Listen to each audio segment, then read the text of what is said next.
en Europe pour permettre à l'Ouest de vendre son pétrole qui est enclavé actuellement. Puis on pourrait en parler longtemps, mais ça va faire aussi le dollar, ça ne nous aidera pas pour les produits manufacturiers.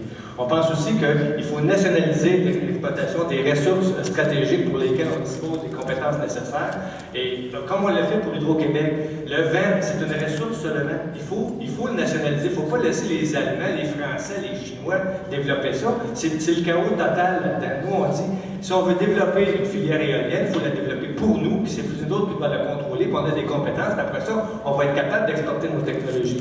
On pense aussi qu'il faut qu'il y ait 20% du territoire québécois qui soit des aires protégées, puis que ces aires protégées-là soient réparties dans les différentes régions du Québec. C'est une série de mesures très concrètes, j'en ai d'autres, mais je pense que je ne passe pas pendant longtemps. Merci beaucoup. Maintenant, on reprend avec Mme Laurence Requillier. À vous de poser une question, soit à un candidat précisément ou à l'ensemble des candidats. 2 minutes et demie d'échange. Je vais poser une question.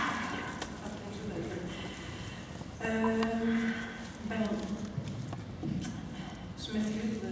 Deschênes. Vous parliez justement que vous étiez bûcheron et tout ça, puis que du coup c'était important pour vous la forêt, mais justement, il y a le plan Nord et tout ça. De quelle façon est-ce que vous allez protéger des forêts qui, je m'excuse, mais sont des poumons qui s'envolent, on ne peut rien faire. Donc, qu'est-ce que vous proposez pour la protection des forêts? Au dernier rendez-vous de la forêt qu'on a organisé au lac Saint-Jean, on a rassemblé beaucoup d'acteurs de la forêt et on a fait un plan sur 3 ans, 675 millions de dollars pour aider la forêt. Il y a des travaux de sylviculture notamment là-dedans, mais une chose moi, que je trouve intéressant, c'est qu'on va mettre des fonds pour assurer une gestion durable de la forêt et pour travailler pour faire de la formation de la main-d'œuvre et aussi on va permettre de moderniser les équipements de l'industrie forestière. Alors ça, c'est ce qu'on fait pour s'assurer que la forêt est bien gestée. Sinon, il y a tout le régime forestier là, qui a été revu dernièrement. Mais essentiellement, nous, on pense qu'on peut continuer d'exploiter la forêt. Mais l'idée, c'est de reboiser, c'est s'en occuper. Il faut récolter la forêt, mais comme un jardin en François. Je m'excuse parce que vous me dites que vous allez avoir des outils puis des gens plus performés, donc en fait, ils vont plus, je veux dire, l'utiliser, mais c'est pas mal plus long de faire repousser une forêt que de la couper, surtout avec des outils performants. Moi, j'ai planté des arbres dans le milieu de la Gaspésie et c'est sûr que ça prend du temps. Mais une forêt, c'est comme un jardin. On plante un arbre, puis on le laisse pousser. Et après 20-30 ans, il est prêt. Et après ça, l'idée, c'est de faire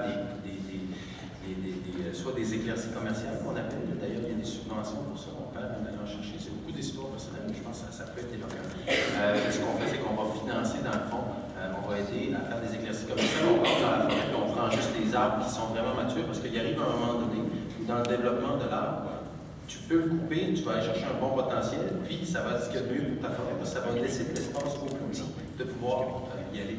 Si vous voulez simplement qu'on ne touche pas aux forêts, c'est un choix, mais moi je vous dis que l'industrie forestière, c'est quand même un gros morceau. Ça fait partie de notre histoire.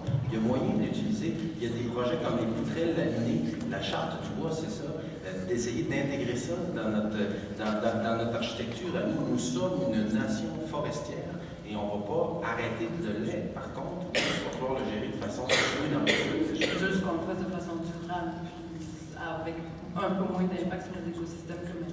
15 secondes à M. Landry pour réagir. 15 secondes. Moi, je suis d'accord avec M. Deschênes, il faut qu'il y ait une utilisable de la forêt. C'est-à-dire qu'on peut exploiter la forêt et l'exploiter correctement. Par contre, moi, j'ai été sensibilisé hier soir, j'ai rencontré les gens de l'UVA, j'ai été sensibilisé hier soir entre l'écart, le poids distinct qu'ont les grandes entreprises forestières qui contrôlent une bonne partie de la forêt et les petits producteurs forestiers qui, on me disait, ne peuvent qu'utiliser que 14%, ne mettent en marché que 14% des territoires qu'ils ont sous la main, alors qu'ils pourraient en mettre le double, semble-t-il, en marché. Et ça, je pense qu'il y a là quelque chose à regarder. Mais je voudrais surtout parler du multi-usage. Tantôt, désolé. Monsieur Deschênes, vous pouvez prendre du temps, mais vous posez votre question en même temps parce que c'est à vous de poser la question. Pour répondre au nouveau régime forestier, l'idée de ce régime forestier-là, moi je trouve que c'est intéressant, c'est justement de réduire les CAF aux grosses entreprises et en prendre une partie pour faire une bourse du bois. Et c'est justement pour permettre à des petits, à des constructeurs d'avoir accès à la matière ligneuse. Excellent. Oui, je pense que c'est une bonne idée. Sinon, pour poser une question, savez-vous, je suis bien embêté, mais je demandais sincèrement aux gens qu'est-ce qu'ils pensent du du Parti québécois, je prête flanc, mais moi je trouve que c'est quand même vraiment, je ne suis pas gêné ici de parler d'environnement, de regarder le bilan, moi j'en suis convaincu. Mais vous, comment vous jugez l'action du gouvernement québécois là, en termes de fin nucléaire, fin à l'amiante, fin à l'uranium, fin aux mini-centrales, fin au gaz de schiste? Qui veut réagir? Moi, je vais y aller. Moi, je pense que le Parti québécois a fait des bons coups. Ça n'aurait pas de bon sens de dire que c'est rien fait de bien.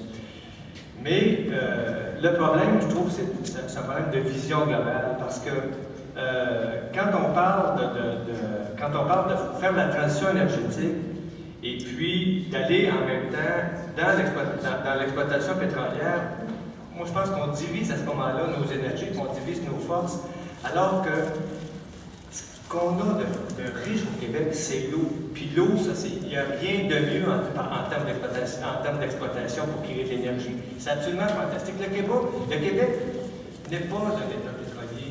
Et s'en aller dans cette direction-là, moi je trouve que c'est là que le Parti québécois, encore au niveau environnemental, c'est davantage tiré dans le pied. Pour le reste, je pense que la job assez bien fait.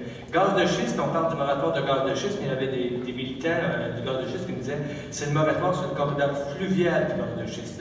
Le gaz de schiste, il n'y a pas de moratoire actuellement dès qu'on sort du corridor fluvial. Fait que c'est pas tout à fait exact de dire qu'il y a un moratoire, mais c'est déjà beau d'avoir fait un moratoire. Est-ce que d'autres candidats veulent réagir? Je veux juste terminer sur la question du choix du pétrole. Ce que je ne comprends pas du gouvernement du Parti québécois, c'est l'intérêt à faire passer le pipeline des gaz les pipelines du sable bitumineux à travers le Québec, parce qu'on ne s'aide pas là-dedans. On aide l'Alberta à sortir du pétrole. En aidant l'Alberta à sortir du pétrole, ça va augmenter la valeur du dollar, parce qu'actuellement, le pétrole, ça vaut 20 $ de moins le baril à cause qu'il est enclavé. Si ça augmente le prix du pétrole, nous, à ce moment-là, le dollar augmente, on n'est plus capable d'exporter, parce que quand le dollar augmente, c'est nos produits d'exportation qui sont plus compétitifs. Puis, je trouve que pour un gouvernement qui est souverain, on s'attache encore plus au niveau du cordon ombilical à l'ouest canadien en termes de dépendance pétrolière. Il y a quelque chose. Merci beaucoup. Monsieur Bono, une question. En fait, ma question s'adresse à vous. Donc, en considérant les pertes de 700 millions qu'il y a eu avec les éoliennes au Québec, en considérant que l'électricité qui est créée par les éoliennes qui coûte beaucoup plus cher que celle qui est créée par l'hydroélectricité, je voulais savoir si vous trouviez ça responsable de continuer dans cette voie-là ou on devrait mettre un terme à l'énergie éolienne qui, à la limite, miser plus sur l'électricité. Excellente question. Absolument. Il faut absolument continuer dans l'éolien pour deux raisons. D'abord parce que faut penser plus loin que l'année prochaine, dans 2 ans, dans 3 ans. Là, on est enligné sur le prochain siècle. Puis si on veut que nos enfants puissent vivre sur une terre qui va être vivable, il faut penser aux énergies vertes. C'est vrai que ça coûte cher actuellement, mais si on ne lance pas, comment on va faire la recherche et le développement par rapport à l'éolien? Comment? Vous savez, là, l'énergie solaire coûte très cher, l'énergie éolienne coûte très... Mais ça, c'est quand on fait du volume qu'on finit par faire baisser les prix. Mais pour faire du volume, encore faut-il qu'on commence à quelque part, puis qu'on fasse de la recherche et du développement. Puis quand on fait de la recherche et du développement, on est capable de produire des éoliennes plus performantes, moins chères, puis si ça coûte aussi cher l'éolien, c'est parce qu'on l'a mal géré. Le gouvernement Charest s'est empressé de donner ça aux étrangers, aux compagnies étrangères, pour qu'eux autres viennent faire de l'argent avec notre propre vent. Nous, ce qu'on dit, c'est remettons ça sur le tapis, remettons ça sur le bureau, regardons comment on peut développer ça pour nous autres, pas pour les Allemands, pas pour les Chinois, pas pour les Français. Et puis là, après ça, on va avoir, à long terme, on va être gagnant parce qu'on va développer une technologie, on va l'exporter, on va être aussi compétitif que les Allemands qui ont pris de l'avance sur nous au cours des 20 dernières années. Vous parliez du bilan justement du gouvernement Charest. Qu'est-ce que vous pensez du bilan à ce niveau-là, toujours des éoliennes, du Parti québécois qui vient de sortir du pouvoir? Parce que ce que nous autres, ce qu'on dit, là-dessus, c'est qu'on a une proposition. Le bilan du gouvernement, dans le fond, il a pris la balle au fond avec ce que le gouvernement Charest avait fait. Puis je sais qu'à l'intérieur du Parti québécois, il y a des discussions là-dessus parce que c'est pas tout le monde qui est d'accord pour continuer la politique du gouvernement Charest. Mais nous, ce qu'on dit, c'est qu'il faut nationaliser cette industrie-là parce que si on a réussi à faire avec des porteurs d'eau non instruits, quasiment analphabètes. Hydro-Québec est une entreprise absolument fantastique. En 1960, on a relevé ce défi-là. On a des ingénieurs, on a des diplômés, on a des techniciens absolument formés, on a des compétences, on a la caisse de dépôt. Merci. On va laisser M. Deschênes réagir. Merci beaucoup. M. Deschênes. Je suis d'accord avec M. Landry que le gouvernement libéral a très mal géré le développement de l'éolien, notamment il a accepté de donner des prix qui étaient trop élevés, c'était 13,7 le kilowattheure, et la hausse des tarifs d'électricité que vous subissez depuis le 1er avril est surtout attribuable à ça. Nous, on a renégocié des tarifs plus bas, mais sinon, on croit à l'éolien. C'est un outil de développement économique et en effet, on peut comme ça développer une expertise qu'on pourra exporter par la suite. On croit aussi au Parti québécois à l'hydrolien, cette utilisation des courants marins pour générer de l'électricité, et c'est le projet de RER à Bécancour, 170 emplois d'ici 2016 là-dessus. Ça, moi, j'en suis très fier. Je veux juste revenir sur les propos de M. Landry au sujet de l'inversion du courant du pipeline de Enbridge. C'est un oléoduc qui transportait déjà du pétrole. On inverse le courant. C'est vrai qu'on augmente la capacité, mais au bout du tuyau, il y a 4000 emplois. Alors, au Parti québécois, on a décidé de prioriser ça, tout en ayant une autre politique d'électrification des transports. On va préparer l'avenir, mais 4000 emplois à Québec, à Montréal, 4000 emplois. Merci beaucoup. Monsieur Landry, à votre tour de poser vos questions à une personne en particulier ou à l'ensemble des candidats. Bien, la question que je poserais, je la retournerai à M. Deschênes. Effectivement, 4000 emplois dans le pétrole, mais il y a une étude qui est sortie de l'IRIS hier, où on disait, pour 1 million d'investis dans le pétrole, dans l'exploitation pétrolière ou l'exploration de l'exploitation pétrolière, comment on peut, ce million-là investi ailleurs, qu'est-ce qu'il rapporte? Et actuellement, les statistiques donnent que pour 1 million investi soit que ce soit l'exploration ou l'exploitation, on a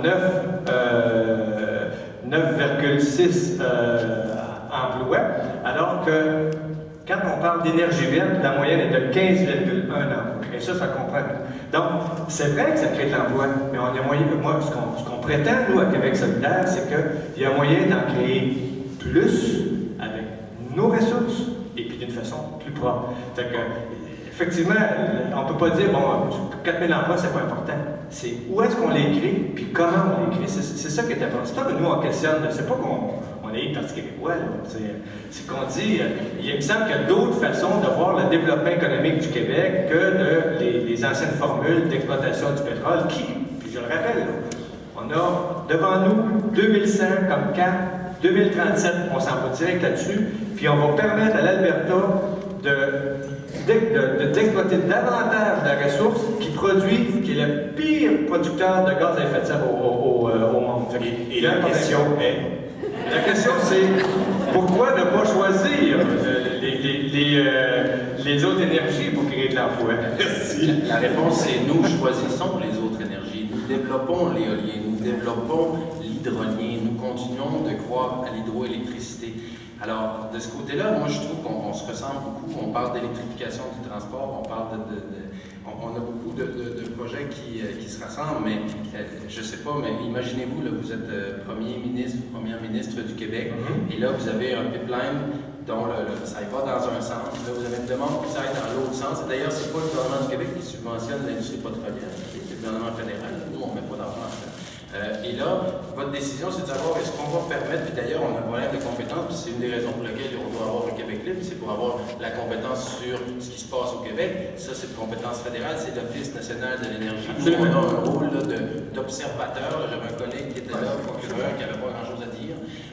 Mais là, la question, c'est que vous êtes premier ministre du Québec, puis on vous dit on veut changer le courant, on va augmenter ça. Est-ce que vous acceptez? Il y a 4000 emplois au bout. C'est très difficile de dire non. Ce qu'on a dit, c'est qu'il va y avoir des conditions. Vous allez assurer l'intégrité du tuyau. Et ce que je disais, c'est qu'on va faire 600 excavations, une par kilomètre. Là. On va rapiécer ça. On va donc en faire beaucoup pour s'assurer qu'il y a une intégrité. C'était, je pense, une infrastructure qui méritait d'avoir des soins. Mais somme toute, moi, je pense que en termes d'impact environnementaux, je ne suis pas sûr que ça va augmenter vraiment le problème et je suis convaincu que ça va créer des emplois, mais on s'entend sur le fait qu'à long terme, nous, au Québec, on veut l'indépendance énergétique et on veut s'éloigner de ces ressources. Merci beaucoup. Ça fait le lien avec le prochain thème. Alors, bravo et merci aux candidats pour le thème numéro 2. Thème numéro 3, les grands projets et répercussions environnementales sur la région. J'insiste auprès des candidats, pour gagner des points, vous devez prononcer au moins à une reprise le mot Mauricie ou Trois-Rivières ou Shawinigan.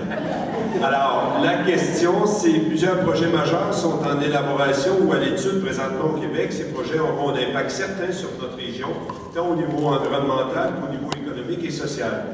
Quelle est votre position concernant ces différents projets et comment comptez-vous assurer que ceux-ci puissent se développer en harmonie avec les principes de développement durable pour le Québec et pour notre belle région, la Mauricie? Le bel, c'est moi qui l'ai ajouté. Alors, dans l'ordre, on va y aller avec M. Bonneau, M.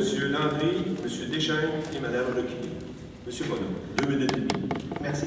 Donc, oui, on va de l'avant avec le projet de TransCanada Pipelines. On va de l'avant aussi avec les gaz de schiste. Puis, on va aussi de l'avant au niveau de l'électricité des transports. L'électrification des transports. Donc, à ce niveau-là, c'est toujours par le privé que ça doit passer. Donc, si on rend le milieu accueillant pour les entreprises, il va y avoir des entreprises qui vont venir s'installer, autant dans la région, en Mauricie, un point. Donc, il va y avoir des entreprises qui vont venir s'installer et qui vont faire de la recherche et développement en ce sens-là.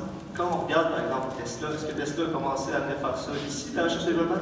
Non. Pourquoi? Parce que le milieu n'est pas accueillant pour les jeunes entrepreneurs et les entrepreneurs déjà bien établis. Donc, c'est sûr que c'est important de faire cette exploitation-là de manière responsable. Oui, c'est important de le faire de manière sécuritaire pour l'environnement, mais surtout, il faut que ça soit rentable pour les Québécois. Merci. Merci. Alors, au tour de M. Landry. C'est une question qui est assez large. Hein? Je ne savais pas par quel bout prendre ça quand j'ai vu sur cette question-là, mais je dirais que pour Québec solidaire, on pense nous, que les grands projets, puis c'est la question, ça doit respecter le développement durable et tout ça, mais il y a des grands projets qui sont très questionnels. Entre autres, la Romaine. On n'a pas besoin de l'électricité que la Romaine est en train de produire. On pense qu'on pourrait la produire autrement. Et la position de Québec solidaire là-dessus, c'est de mettre fin à ce chantier-là. Autre chantier qui nous questionne beaucoup, c'est là, j'essaie d'en trouver à Mauricie, j'en trouve pas, là, mais je viens de la Mauricie, on va dire que le mot est placé. L'échangeur Turco, où on fait encore la part belle à l'automobile. Alors, puis d'ailleurs, je pense qu'il y a comme un conflit là, entre la Ville de Montréal et le gouvernement du Québec sur ce que doit être l'échangeur Turco et comment on doit le construire, mais on fait encore la part belle à l'automobile. Et on ne re-questionne pas d'une certaine façon le modèle dominant de l'auto qui est le véhicule par excellence d'aujourd'hui, mais qui n'est pas nécessairement le véhicule par excellence de l'avenir. Alors, nous, ce qu'on dit par rapport aux grands projets, c'est qu'ils doivent définitivement être rattachés, être considérés sous des considérations durables et avoir le courage de dire quand ça marche pas, puis les faire surtout ces grands projets-là avec ce que j'appellerais la complicité ou avec la bonne entente des communautés autochtones de s'établir. C'est dans le cas de la Romaine, je pense qu'on a des petits problèmes là. Merci. Monsieur Deschênes. Oui, alors, TransCanada Pipelines, leur projet qui s'enligne pour passer en Mauricie. Ça a été déposé pendant la campagne électorale. Le Parti québécois et le gouvernement du Québec ne s'est pas encore prononcé là-dessus. Ce qui est évident, c'est qu'il va y avoir un BAP et qu'il va devoir qu'on se prononce, mais pour l'instant, il n'y a pas de position arrêtée au gouvernement.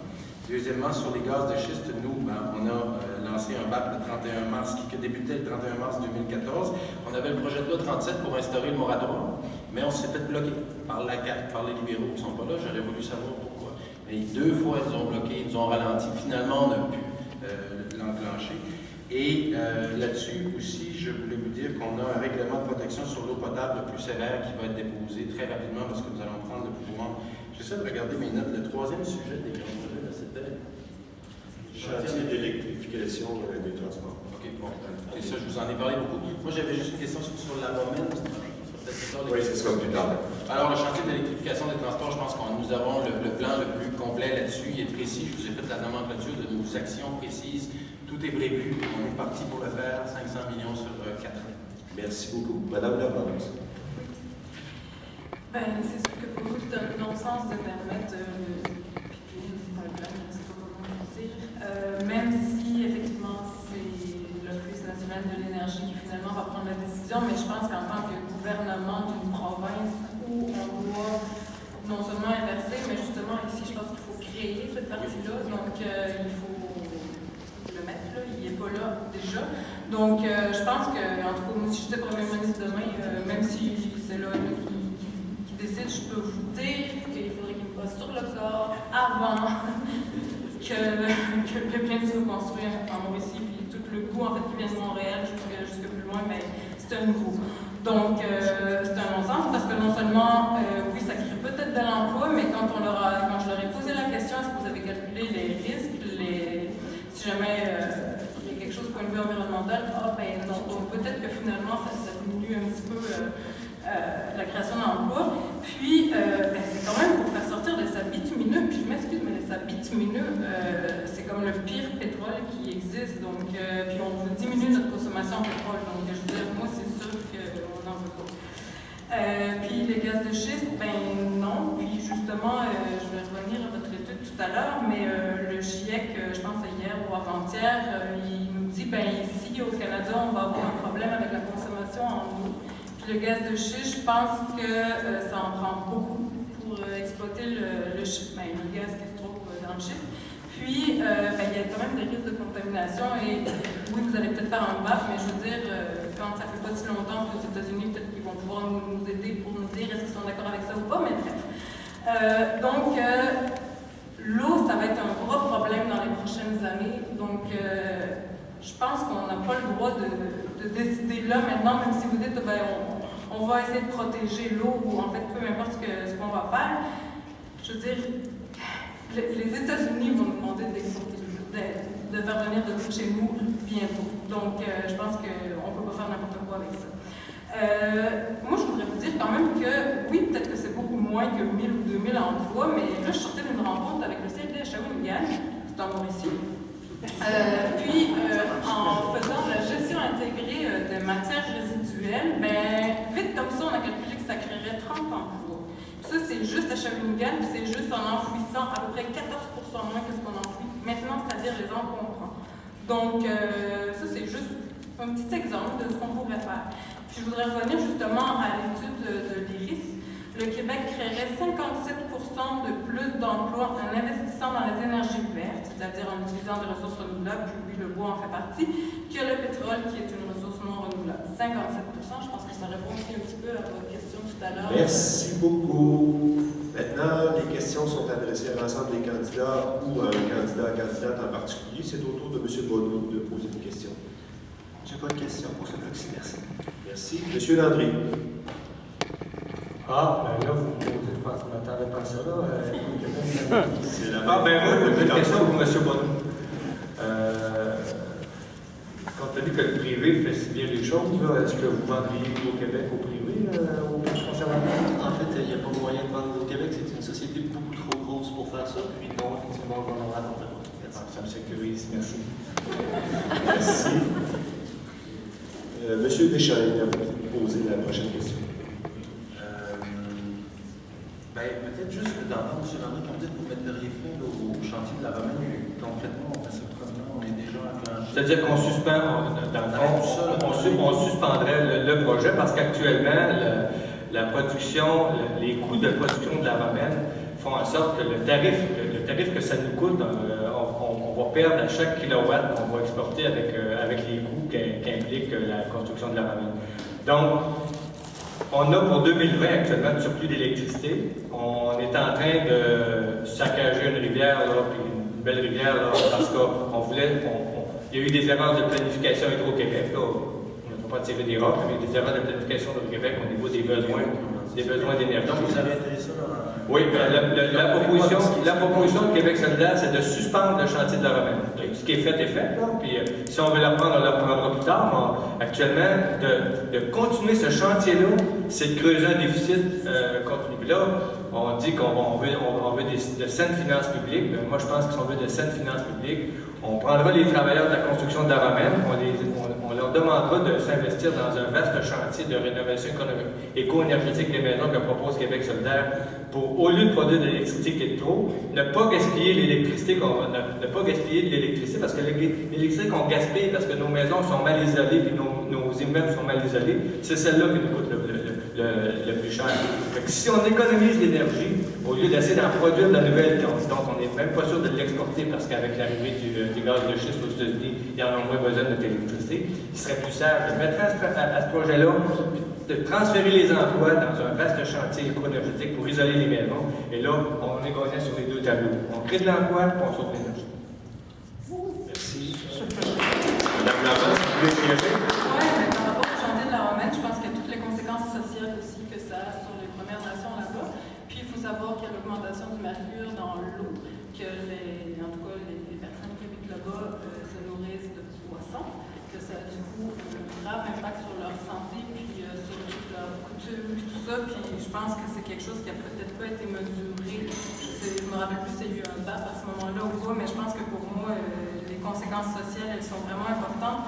Puis oui, je veux dire, le fait d'isoler mieux les maisons et tout ça, c'était, dans la première question, c'est un des points, utiliser le solaire passif aussi, je pense que c'est un des points qu'on pourrait mettre, qui ne coûte pas grand-chose puis qui rapporterait beaucoup. Merci. D'ailleurs, la parole est à vous, Madame Laurence. À vous de poser une question. Oui, ben moi, c'est une question, pour M. Deschênes en particulier, mais quand même, j'aimerais bien qu'il réponde. Moi, c'est une question à tout le monde. Quand est-ce que vous allez prendre en considération les citoyens, faire des consultations, voir justement qu'est-ce que les gens pensent de ces projets-là? Parce que le BAP, je m'excuse, mais c'est vraiment très difficile en tant que citoyen d'aller donner son avis puis d'être écouté. Quand est-ce que vous allez écouter les scientifiques qui nous disent là, il est vraiment temps de faire plus que de la prévention, là, c'est quasi de l'adaptation qu'il va falloir faire bientôt. Et quand est-ce qu'on le prochain gouvernement va mettre ses culottes en guillemets pour prendre des vraies mesures pour avoir une vision à long terme? Merci. Qui souhaite y répondre? Monsieur les répondre, écoutez, le bureau d'audience publique sur l'environnement existe. Tout ce qu'il faut, c'est de mettre le travail, puis d'arriver, puis de proposer des idées. À un moment donné, il y a une limite, il faut pas, je veux dire, il y a une institution qui est là pour écouter les experts, les citoyens, c'est aux gens de l'utiliser. On ne peut pas cogner à la porte de chacune des résidences pour prendre le pouls. À un moment donné, il faut aussi que, je pense que vous êtes quelqu'un qui le fait, puis je pense que les gens ici le font. Il faut qu'on prenne sur nous et qu'on aille participer. Maintenant, est-ce que ça veut dire qu'on va toujours être d'accord avec la décision? Probablement pas. Mais moi, je crois à ça, le BAP. Je pense que c'est un bel exercice. Il y a des consultations, la gaz de schiste, c'est ça qu'on va faire.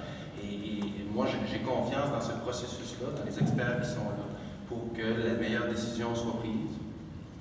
Ben, je me rappelle plus, je suis vraiment désolée.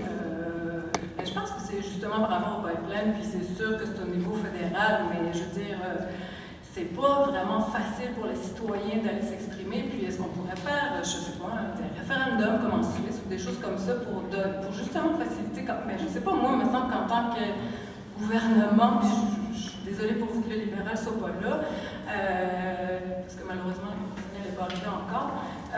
Je trouve ça assez incroyable qu'en tant que gouvernement, on n'ait pas plus envie d'écouter le citoyen, parce que pourquoi est-ce qu'on fait de la politique ici? Moi, je veux rester poli, mais lorsqu'on a une consultation publique et tout ce qu'on a à faire, c'est de s'inscrire, de se présenter, d'énoncer son opinion. Si vous me dites que c'est pas assez facile, moi je pense que c'est juste parce qu'il faut juste travailler un peu plus fort. Monsieur Landry veut réagir? Ben, moi, M. Deschênes, vous n'êtes pas en cause. C'est ceux qui étaient au Parlement en mois de décembre, vous n'y étiez pas, que vous n'êtes pas en cause là-dessus. Puis je suis certain que vous ne penseriez pas comme on a pensé au Parlement au mois de décembre. Mais au mois de décembre, il y a eu une commission parlementaire concernant le Brooklyn Bridge qui a duré 3 ou 4 jours. Et il a fallu que les groupes environnementaux sortent dans les médias pour se faire inviter par le ministre de l'Environnement pour pouvoir s'exprimer. Et puis ça s'est fait, en tout cas, dans le cadre d'une journée, ça s'est fait à la va-vite. Et puis le lendemain, le rapport de la commission était sorti comme quoi c'était favorable à Enbridge. Et tout le monde a vu là, tout le monde a vu là, sauf, puis vous n'êtes pas les seuls en cause, la CAQ était d'accord avec ça, le Parti libéral était d'accord avec ça. Tout le monde s'entendait à l'Assemblée nationale pour dire il faut qu'il passe ce projet-là, il faut faire une commission parlementaire, on va la faire vite, et puis les citoyens, on va y passer le 3e jour, et puis, en tout cas, il y a des vidéos qui ont circulé là-dessus, il y a des attitudes de certains députés du Parti québécois qui sont très questionnables de la façon dont ils sont comportés avec des gens qui allaient en commission parlementaire pour les discuter. Mais ça vient miner la démocratie quand on veut passer ça, parce qu'on se dit le rapport il était écrit avant même que la commission soit faite. Dans ce sens-là, il y a du travail à faire, puis vous n'êtes pas en cause du tout. Là. Vous, là, vous n'êtes pas en cause, vous étiez pas. Merci beaucoup. Ça met fin à la thématique numéro 3. On peut les applaudir, ils travaillent fort.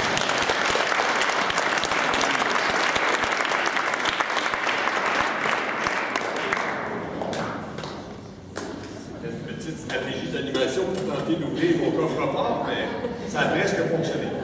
Alors, je rappelle, ce sont des questions du public. Mon iPad sonne et je ne sais comment l'arrêter. Je frappe dessus. Bon, alors, pour la prochaine étape, je fais la lecture d'une question. La question est adressée à l'ensemble. Vous disposez de 2 minutes pour pouvoir y répondre. Toutes sortes de questions. Alors, la première. Quand sera modifiée la loi sur l'accès aux documents des organismes publics et sur la protection des renseignements personnels, on fait référence à la loi A-2.1, afin de rendre les renseignements de nature environnementale plus accessibles pour assurer une gestion transparente et démocratique de l'environnement au Québec? Qui souhaite réagir? Je m'avoue incompétent là-dedans, je vous l'avais dit. Le plus tôt possible pour vous répondre.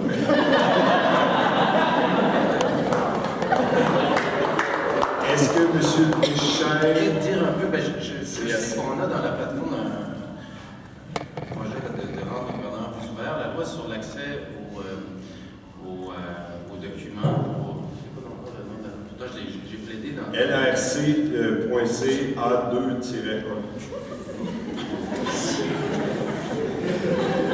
Je répète la question. Alors, quand sera modifiée la loi sur l'accès aux documents des organismes publics et sur la protection des renseignements personnels, afin de rendre les renseignements de nature environnementale plus accessibles pour assurer une gestion transparente et démocratique de l'environnement au Québec?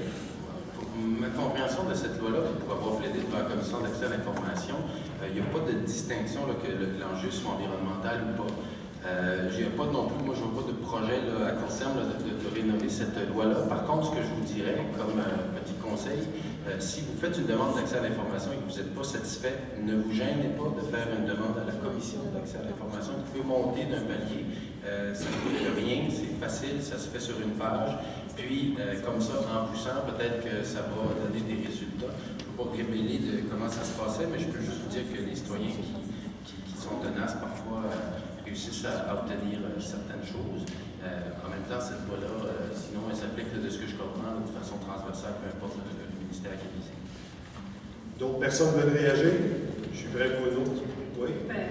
Moi, c'est sûr que je ne peux pas répondre directement à la question non plus, mais je trouve que ça rejoint un petit peu quand même la question dont on parlait juste avant. Puis, pour avoir participé à un BAP, puis à la commission sur les enjeux énergétiques aussi, moi, ce que je trouve quand même parfois regrettable, c'est peu importe finalement ce que le citoyen dit, qu'il écrit son mémoire, qu'il défend publiquement et tout ça. Oui, c'est sûr qu'il y en a certains qui rendent des rapports, mais parfois, je veux dire, la commission sur les enjeux, ils ont dit qu'il faut vraiment sortir le Québec du... Je veux dire, il faut diminuer les gaz à effet de serre, puis le pétrole, il faut l'enlever, mais le gouvernement, il prend quand même... C'est comme si ça comptait pas vraiment. Donc finalement, c'est comme si la voix des citoyens n'était pas vraiment écoutée. Donc je veux dire, vous me dites, ah ben là, il n'y a qu'à faire cette voix, mais on dirait que même quand on le fait, ben, il n'est pas vraiment écouté. Donc je veux dire, moi je me dis, ça rejoint quand même un petit peu la question. Est-ce que les gouvernements, puis je parle pas spécialement de vous, je parle les personnes qui décident demain des décisions environnementales, puis toutes les autres, est-ce qu'ils pourraient être plus à l'écoute du citoyen? 30 secondes à M. Deschênes pour réagir. Oui, mais juste pour dire qu'en démocratie, on ne gagne pas toutes ces batailles. C'est pas parce qu'un citoyen s'exprime qu'il va toujours gagner.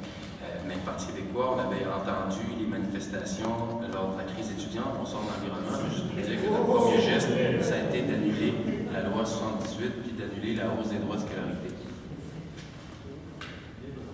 Merci. Alors, le 3 février dernier, le conseil municipal de Trois-Rivières a pris une décision de fluorer notre eau potable. De nombreux citoyens sont inquiets des conséquences à long terme. Il y a une série de textes considérant qu'il y a d'autres alternatives pour la prévention de la carie dentaire. Le produit ajouté à l'eau ne fait pas l'objet d'une acceptabilité sociale. Moins de 3% des municipalités au Québec utilisent les fonds publics pour fluorer l'eau. Ce produit peut entraîner des effets à long terme sur notre santé. La population de Trois-Rivières n'a pas été consultée sur la fluoration. Question en caractère grosse public.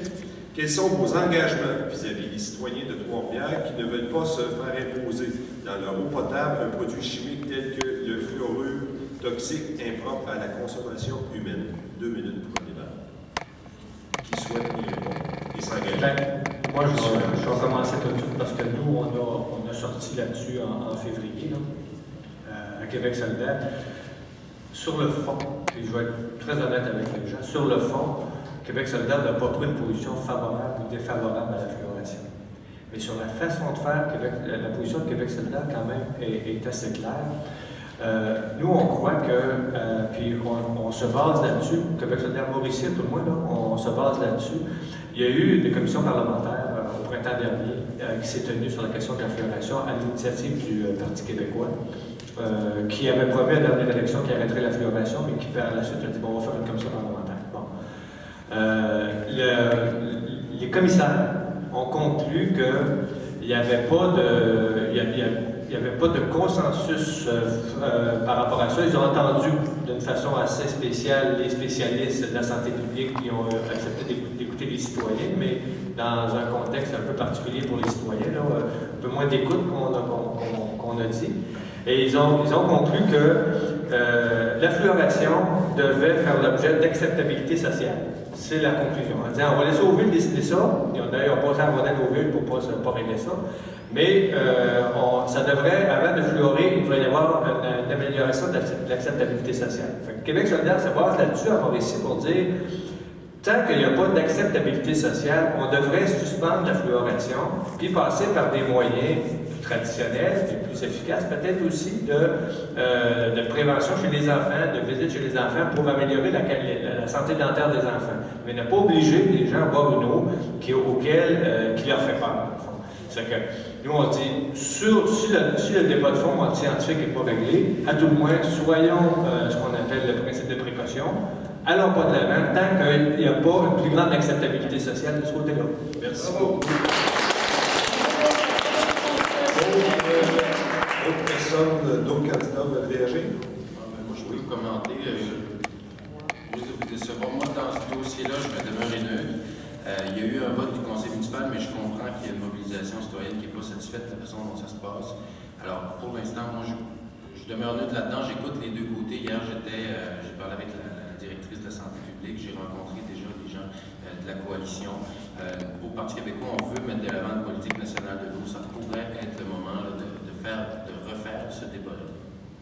Merci. 27 mémoires contre, 4 mémoires pour lors de la commission. Et le gouvernement dans ça, ça dira. Madame Laurence, vous voulez réagir? Oui, mais je voulais bien écouter ce que le monsieur avait à dire aussi. C'est sûr que je suis malheureusement pas, non, je suis contente d'être à Saint-Paulin, mais je peux pas agir directement sur ce qui se passe à Trois-Rivières. Puis j'ai quand même été voir quels sont les conseillers qui ont voté en faveur et ceux qui ont voté en défaveur. Je me fais un devoir de demander, lorsque je vais rencontrer les conseillers qui ont voté pour, de leur poser la question, parce que moi aussi, je ne sais pas si mon parti en tant que tel a pris une décision, mais personnellement, je suis très défavorable à ça. D'autant plus qu'effectivement, c'est juste 3% des municipalités qui le font ailleurs. Donc, je pense qu'à un moment donné, il était question, les autres municipalités le font, donc nous, on va le faire aussi. Donc, je pense que cette excuse-là était comme vraiment pas valable. Donc, merci beaucoup. Monsieur Bonneau, vous réagissez? Le programme le parti n'a pas encore pris de statut sur cette question. Merci. Prochaine question. La compagnie TransCanada Pipeline a déposé en mars un projet à l'Office national de l'énergie, un projet de mise en place d'un pipeline qui traversera le Québec afin de faire transiter d'ouest en est plus d'1 million de barils de pétrole brut chaque jour. Quelle est votre position sur ce projet? Quel est votre engagement vis-à-vis de son analyse préalable? Évidemment, on en a traité. Si vous vouliez ou souhaitiez ajouter d'autres choses, vous pouvez le faire, sinon je passe à une autre question. Moi, 2 petites minutes parce que ça passe vraiment à Masquinongé. Puis je veux juste dire qu'avec notre députée fédérale, Madeleine Rousseau, je veux dire, elle a rencontré les municipalités, puis les municipalités où ça passe pas vraiment, ils n'ont pas grand-chose à dire, mais je peux vous dire, puis je vais quand même le souligner, je pense que la candidate de Québec solidaire à Masquinongé aussi se fait un devoir, puis je pense que, je veux dire, on va être au moins 2 sur ce coup-là de continuer, je veux dire, le débat, le public n'est pas commencé encore, même si tout le monde a dit oui, faites-le. Mais je veux dire, on va être là, puis on va en parler, puis on en parle dans la journée municipale, puis on va sensibiliser les gens au problème. Merci. D'autres réactions? Moi, ce serait redondant. Je pense que la position de Québec solidaire est claire. Pas d'énergie fossile, pas de transition de pétrole non conventionnel au Québec. Parfait. Prochaine question. Étant donné toute la controverse autour de la fluoration de l'eau potable, pouvez-vous soumettre au prochain Conseil des ministres une proposition de moratoire permettant sur le programme de fluoration en attendant un véritable débat sociétal sur la question et non une commission parlementaire bidon, entre guillemets, s'il vous plaît, comme celle qui a eu lieu en avril 2013? Quelqu'un veut réagir? Nous autres, on a annoncé nos couleurs. C'est effectivement, tant qu'il n'y a pas d'acceptabilité sociale, ça serait mis ça sur la glace. Et puis, on attend que le monde n'ait pas peur de prendre le haut dans une grande majorité de tout le monde. Parfait. J'y vais avec une autre question. Question pour tous. L'indépendance au Québec peut-elle aider la cause environnementale? Intéressant. Oui. Assurément, l'indépendance peut aider pour la cause environnementale parce que dans le cadre canadien, il y a un partage des compétences qui fait que sur le territoire québécois, il y a des zones franches où notre loi sur la qualité de l'environnement ne s'applique pas. Je vous donne un exemple. Au port de Québec, on pollue, on envoie du nickel de temps en temps dans l'air, comme ça, parce qu'on fait mal son travail. Et nous, au gouvernement du Québec, on veut que la loi sur la qualité de l'environnement s'applique, on veut que les inspecteurs du ministère de l'Environnement puissent entrer, mais on se fait fermer la porte au nez. Alors, on a des procédures judiciaires pour ça, on va se rendre jusqu'en Cour suprême s'il le faut, mais on n'est pas assuré de gagner parce que c'est le cadre canadien qui nous empêche d'agir partout sur le territoire. Alors, on va se rendre jusqu'en Cour suprême, mais il y a un grand risque que la loi sur la qualité de l'environnement ne s'applique pas dans des zones fédérales, et ça, c'est un grave problème, et la meilleure façon de régler ça, c'est de faire l'indépendance du Québec. Merci. Monsieur Landry? Ben, absolument. Je pense que l'indépendance peut aider pour qu'on puisse contrôler notre propre développement, mais il faut, tant qu'on n'est pas indépendant, ne pas faciliter la chose au gouvernement fédéral pour qu'il nous attache avec son pipeline. C'est pour ça que nous, on dit le pipeline, il ne faut pas que ça passe parce que ça nous rattache à l'Alberta et puis c'est comme un cordon ombilical qui va être encore plus dur de casser lorsqu'on voudra être indépendant. Puis la proposition énergétique que fait Québec solidaire, c'est une proposition où on contrôle notre eau. C'est notre Hydro-Québec, c'est nos affaires à nous autres, et puis on ne relève pas de personne d'autre. Sinon, du pétrole qu'on importe, puis le pétrole qu'on importe, on va en importer de moins en moins parce qu'on va électrifier nos transports. Mais si le gouvernement a de la misère à sortir son pétrole des sorts bitumineux, parce que la Colombie a refusé, la Colombie-Britannique a refusé, pour que ça passe que ça aille par le Pacifique, je ne vois pas pourquoi nous autres, on les aiderait à sortir. Ils nous aident ça, eux autres, quand c'est le temps de la forêt, ils nous aident pas pantoute. Il y a l'industrie automobile de l'Ontario à hauteur de 10 milliards, puis ils donnent 400 millions au Québec quand c'est le temps de la forêt. Fait que je ne vois pas pourquoi on les aiderait à sortir leur pétrole, puis en plus de ça, se tirer dans le pied parce que le dollar va augmenter, mais on ne pourra pas exporter. Merci. Madame Laurence? Oui, bien, c'est sûr que je ne peux pas spécialement parler d'indépendance, même si c'est ça la question.